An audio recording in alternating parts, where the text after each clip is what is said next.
అదేంటో మరి ఎప్పుడైనా సరే నేనేమైనా చేస్తే అది రాదులే అని లైట్ తీసుకున్నప్పుడు సూపర్‌గా వస్తుంది. ఆ టైంలో క్వాంటిటీ కూడా తగ్గిపోతుంది.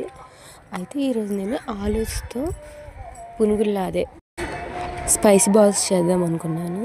ఆ పేరు కూడా నాకు తెలీదులెండి. ఏదో రెసిపీ కనిపించింది యూట్యూబ్‌లోని. సో, ఒకసారి చేద్దాం అనేసి ఇంట్లో ఉన్నాయి కదా ఇంగ్రీడియెంట్స్ అని స్టార్ట్ చేశాను. ముందైతే ఆలూని చక్కగా ఉడకబెట్టుకున్నా. నేను కాన్ఫిడెంట్‌గా ఏదో ఎక్కువ అయిపోతుంది పిండి అనేసి 4 అంటే 4 ఆలూసే తీసుకొని వాటిని ఉడకబెట్టేసి అందులో కొంచెం కార్న్‌ఫ్లవర్ అలాగే ఉప్పు, కారం వేసి మిక్స్ చేసేసాను. అయితే ఆత్రం ఆగక వేడివేడిగా ఉన్న పొటాటోస్‌ని స్మాష్ చేసేగానే చెయ్యి కాలింది.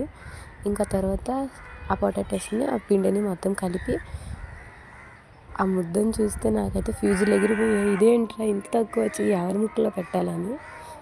ఇంకా తర్వాత స్టవ్ ఆన్ చేసుకుని నేను ఆల్రెడీ బాల్స్ చేసి పెట్టుకున్నా. దాన్ని ఆయిల్ వేసేసి ఒక్కొక్కటిగా అందులో వేసాను. రావడం వచ్చాయి కానీ అసలు అన్ని తక్కువ ఎవరికి ఇవ్వాలో నాకు అర్థం కాలేదు. మాది అసలే జాయింట్ ఫ్యామిలీ. మ్యాక్సిమం కేజీ బంగాళదుంపలు ఉన్నా సరే ఎవరికి చాలవు. ఇంకా ఇది ఎలా సర్దాలో మరి నాకు అర్థం కాలేదు. మా అమ్మమ్మ అయితే నవ్వింది. ఇది ఎవరి చేతిలో పెడతావో తీసుకెళ్ళి అనేసి. గట్టి కొడితే 15 ఉంటాయేమో ఆ బాల్స్. కానీ టేస్ట్ మాత్రం సూపర్ వచ్చింది. ఒకసారి మీరు ట్రై చేయండి రెసిపీ.